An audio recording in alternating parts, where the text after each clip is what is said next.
Today's tip is all about the most basic foundation of cinematography, and that's exposure. There are only 5 ways to expose an image, and each one has a unique creative side effect.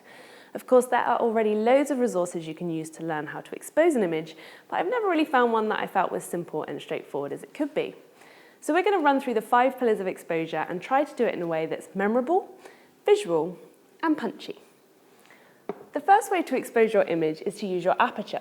Sometimes this is called an iris because it works in the same way as the iris in your own eye. There's a hole in the lens that can open up wide or close down small. This is designed to allow more or less light onto the sensor.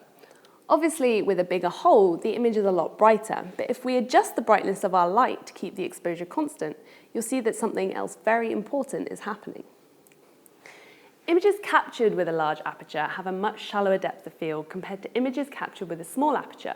So while you can expose an image using your aperture, doing so will have a creative impact on your depth of field.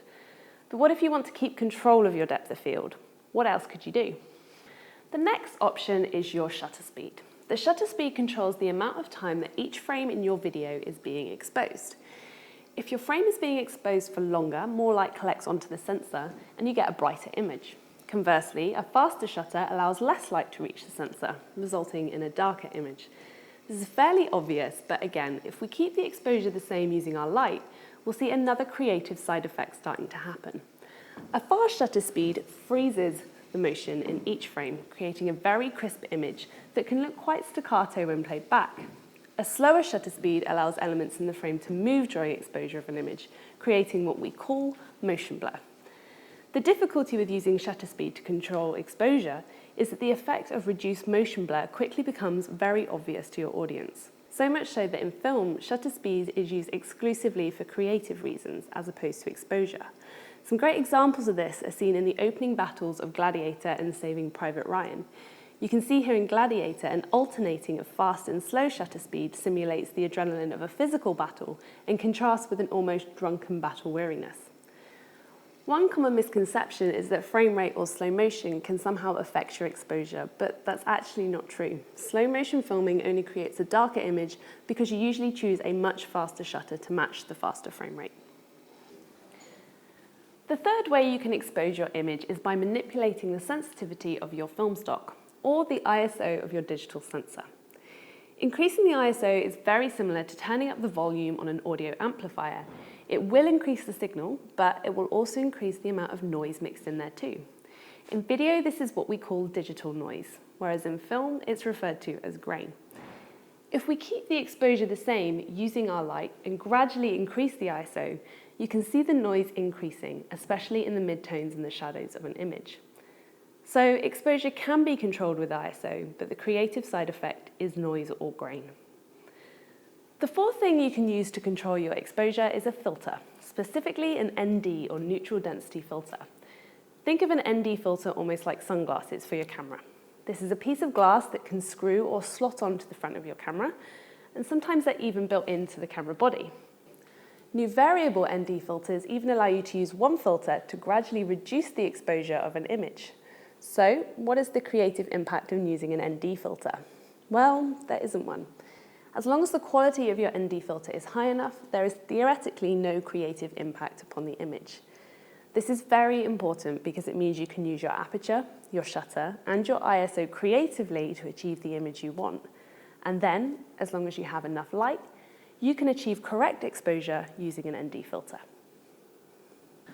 Finally then, the fifth way to expose an image is of course with light itself. You can completely transform the mood of a scene just by moving a couple of lights. This bright, even, high-key scene looks almost like stock photography, but with just a few tweaks, we manipulate it into a dark, dramatic, moody, low-key scene. So, what is the creative impact on using light? Well, everything. The choices you make in sculpting and painting with light are among the most important creative choices you can make as a DP. Take a look at this example scene. In this first setup, we've placed the lighting to help tell a story. The image is very warm, the lights are on, and perhaps a fire is lit.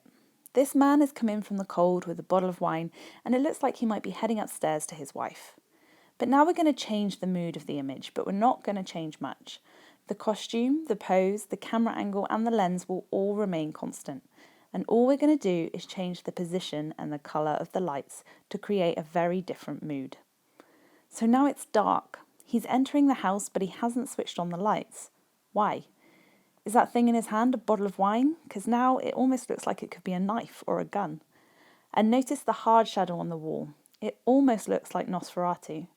And the only splash of warm colour we've allowed in this second image is the blood red of the curtain at the top of the stairs. So everything is the same, but it's a totally different story, all because of light. So, once again, the 5 ways to expose an image and their creative side effects. Aperture affects depth of field, shutter speed controls motion blur, ISO affects image noise, ND filters have no creative impact, and lighting has total creative impact.